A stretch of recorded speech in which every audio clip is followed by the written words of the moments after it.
Back to റിജിനാസ് world. ഇന്ന് ഞാൻ ചെയ്യാൻ പോകുന്ന വീഡിയോ ഒരു കുഞ്ഞിപ്പത്തിരിയുടെ റെസിപ്പിയാണ്. ഇത് പത്തിരിയുടെ അതേപോലെ തന്നെയാണ്, പക്ഷേ ഇത് വേറൊരു രുചിയിലായിരിക്കും. അപ്പോൾ ഇതിന് ഇറച്ചിയൊന്നും ഇല്ലാതെ തന്നെയാണ് കേട്ടോ ഇത് ഉണ്ടാക്കിയെടുക്കുന്നത്. അപ്പോൾ നമുക്ക് നേരെ വീഡിയോയിലോട്ട് പോവാം. അതിന് മുമ്പായിട്ട് എൻ്റെ ചാനൽ ആദ്യമായിട്ട് കാണുന്നവരുണ്ടെങ്കിൽ സബ്സ്ക്രൈബ് ചെയ്യുക. തൊട്ടടുത്തുള്ള കുഞ്ഞു ബെല്ലേക്കും കൂടി എനേബിൾ ചെയ്ത് വെക്കണേ. എന്നാലുള്ളൂ ഞാൻ ഇടുന്ന എല്ലാ വീഡിയോസിൻ്റെയും നോട്ടിഫിക്കേഷൻസ് നിങ്ങൾക്ക് ലഭിക്കുകയുള്ളൂ. അപ്പോൾ നമുക്ക് വീഡിയോ ഒന്ന് കണ്ടു നോക്കാം.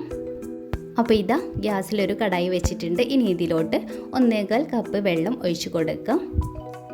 പിന്നെ ഇതിലോട്ട് ആവശ്യത്തിനുള്ള ഉപ്പും കൂടി ചേർത്ത് കൊടുക്കാം. ഇനി ഒരു കപ്പ് പൊടി ചേർത്ത് കൊടുക്കുക. അപ്പോൾ സാധാ നൈസ് പത്തിരി ഉണ്ടാക്കുന്ന പൊടിയാണ് ചേർത്ത് കൊടുത്തത്. അപ്പോൾ 1.25 കപ്പ് വെള്ളം എടുത്തത്. കുറച്ചും കൂടി വെള്ളം കൂടുതൽ എടുത്തിട്ടുണ്ടെങ്കിൽ നല്ല സോഫ്റ്റ് ആയിരിക്കും കേട്ടോ. അതുകൊണ്ടാണ് കുറച്ചും കൂടി വെള്ളം അധികം എടുത്തത്. അപ്പോൾ ഒരു കപ്പാണെങ്കിൽ 1.25 കപ്പൊക്കെ എടുത്താൽ മതി. പിന്നെ ഇതിലോട്ട് കുറച്ച് എണ്ണ ഒഴിച്ച് കൊടുക്കാം. അപ്പോൾ ഇതാ നന്നായിട്ട് വാട്ടിയെടുത്തിട്ടുണ്ട്. ഇനി നമുക്ക് ഇതുപോലെ നന്നായിട്ടൊന്ന് കുഴച്ചെടുക്കാം. ഇനി ഇതിലോട്ട് ആവശ്യമുള്ളത് തേങ്ങയാണ്. ഒരു കപ്പോളം എടുത്തിട്ടുണ്ടാവും. പിന്നെ അതുപോലെ തന്നെ ചെറിയ ഉള്ളില്ലേ, അതും കൂടി ചേർത്ത് കൊടുക്കാം. അത് ഇതുപോലെ കുറച്ച് ഒരു 5 എണ്ണമൊക്കെ എടുത്തിട്ടുണ്ടാവും. ഇതുപോലെ കട്ട് ചെയ്തിട്ട് അതും കൂടി ചേർത്ത് കൊടുക്കാം. പിന്നെ വേണ്ടത് വലിയ ജീരകമാണ്. അതും ചേർത്ത് കൊടുക്കാം. ഒരു സ്പൂണോളം ചേർത്ത് കൊടുക്കാം. എന്നിട്ട് ഇതുപോലെ ഒന്ന് ക്രഷ് ചെയ്തെടുത്താൽ മതി. നന്നായിട്ട് പേസ്റ്റ് ആക്കണമെന്നില്ല കേട്ടോ. ഇത് നമുക്ക് മാറ്റി വെക്കാം. ഇനി കുഞ്ഞിപ്പത്തിരി ഉണ്ടാക്കാൻ വേണ്ടിയിട്ട് ഇതുപോലെ എല്ലാതും ഇതേപോലെ ഒന്ന് നീളത്തിൽ ഇതുപോലെ നാക്കിയെടുത്ത് നമുക്ക് പെട്ടെന്ന് ഇതുപോലെ ഈ സൈസിൽ ആക്കിയെടുക്കാൻ പറ്റും. ഇനി നമുക്ക് ഇത് ആവിയിലൊന്ന് വേവിച്ചെടുക്കണം. അപ്പോൾ ഇതാ വാഴയില വെച്ചിട്ടുണ്ട്. ഒരു ഓട്ടപാത്രത്തിൻ്റെ ഉള്ളിൽ അടിയിൽ വെള്ളം വെച്ചിട്ടാണ് ഇതുപോലെ ചെയ്തെടുക്കട്ടെ. അപ്പോൾ ഇത് കുറച്ച് ടൈം എടുക്കും. ഒന്ന് ചെറുതായിട്ട് ഒന്നും ഇങ്ങനെ കുടഞ്ഞു കൊടുത്തിട്ടുണ്ടെങ്കിൽ എല്ലാ ഭാഗവും നന്നായിട്ട് വെന്ത് കിട്ടും. അപ്പോൾ ഇത് നന്നായിട്ട് റെഡി ആയിട്ടുണ്ട് കേട്ടോ. ഇനി നമുക്കിത് തയ്യാറാക്കിയെടുക്കാം. അപ്പോൾ അതിന് വേണ്ടിയിട്ട് ഒരു പാൻ വെച്ചിട്ടുണ്ട്. ഇതിലോട്ട് 2 ടേബിൾ സ്പൂൺ വെളിച്ചെണ്ണ ഒഴിച്ച് കൊടുത്തു. പിന്നെ അതുപോലെ തന്നെ ചെറിയ ഉള്ളി ഇതുപോലെ കട്ട് ചെയ്തിട്ട് അതും കൂടി ചേർത്ത് കൊടുക്കാം. ചെറിയ ഉള്ളി ഇല്ലെങ്കിൽ വലിയ ഉള്ളി ഏറ്റവും അഡ്ജസ്റ്റ് ചെയ്യാം.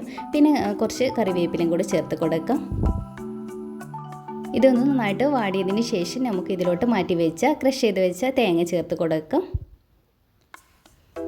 പിന്നെ ആവശ്യത്തിനുള്ള കുറച്ച് മഞ്ഞൾപ്പൊടിയും കൂടി ചേർത്ത് കൊടുക്കുന്നുണ്ട്. നന്നായിട്ടൊന്ന് മിക്സ് ചെയ്ത് കൊടുക്കാം. ഇനി ചുടുവെള്ളം ഒഴിച്ച് കൊടുക്കാം. അപ്പോൾ ഒരു ചെറിയ ഗ്ലാസ് ചുടുവെള്ളമാണ് ഒഴിച്ച് കൊടുത്തത്. എന്നിട്ട് നന്നായിട്ടൊന്ന് മിക്സ് ചെയ്തതിന് ശേഷം വേവിച്ച് വെച്ച ഈ പത്തിരി ഉണ്ടല്ലോ അത് ചേർത്ത് കൊടുക്കാം. എന്നിട്ട് ഒന്നും കൂടി നന്നായിട്ടൊന്ന് മിക്സ് ചെയ്ത് കൊടുക്കാം.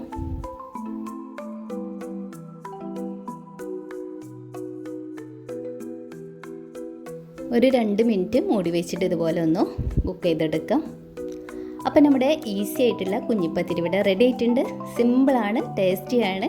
ഇത് കറിയൊക്കെ ഒഴിച്ചിട്ട് കഴിക്കാനൊക്കെ നല്ല ടേസ്റ്റി ആയിട്ടുള്ള ഒരു ഐറ്റം തന്നെയാണ്. അപ്പോൾ നിങ്ങൾ ഇതൊരു വട്ടം തീർച്ചയായിട്ടും ഒന്ന് ട്രൈ ചെയ്ത് നോക്കുക. ചിക്കൻ കറിയുടെ കൂടെ ആയാലും മീൻ കറിയുടെ കൂടെ ആയാലൊക്കെ നല്ല ടേസ്റ്റി ആയിട്ടുള്ള ഒരു അടിപൊളി ഐറ്റമാണ് കേട്ടോ. അപ്പോൾ നിങ്ങൾക്ക് ഇന്നത്തെ എൻ്റെ ഈ വീഡിയോ ഇഷ്ടമായെന്ന് വിചാരിക്കുന്നു. ഇഷ്ടമാണെങ്കിൽ ലൈക്ക് ചെയ്യുക, ഷെയർ ചെയ്യുക, പ്രീവിയസ് വീഡിയോ ഒക്കെ ഒന്ന് കാണുക. അതുപോലെ തന്നെ പുതുതായിട്ട് വന്ന കൂട്ടുകാരുണ്ടെങ്കിൽ നിങ്ങൾക്ക് എൻ്റെ ചാനൽ ഇഷ്ടമായിട്ടുണ്ടെങ്കിൽ തീർച്ചയായിട്ടും ഒന്ന് സബ്സ്ക്രൈബ് ചെയ്യുക. ഇനി ഇൻഷാ അല്ലാഹ് മറ്റൊരു വീഡിയോ ആയിട്ട് വീണ്ടും കാണാം. അതുവരെ ബൈ. Thank you.